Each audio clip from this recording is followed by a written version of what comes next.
In this video, I'll show you how to change the DNS server on Windows. Let's get started. Go to Windows Search. Search for Control Panel. Open it. Set View by to large icons. Click Network and Sharing Center.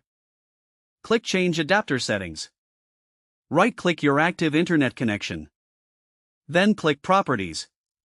Select Internet Protocol version 4, TCP/IPv4. Then click Properties. Select Use the following DNS server addresses. For the preferred DNS server, enter 8.8.8.8. For the alternate DNS server, enter 8.8.4.4. Click OK. Then click Close. Your DNS server has now been changed.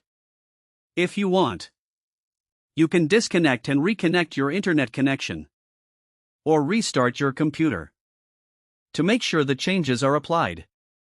If this video helped you, please leave a like and subscribe to the channel. Thanks for watching.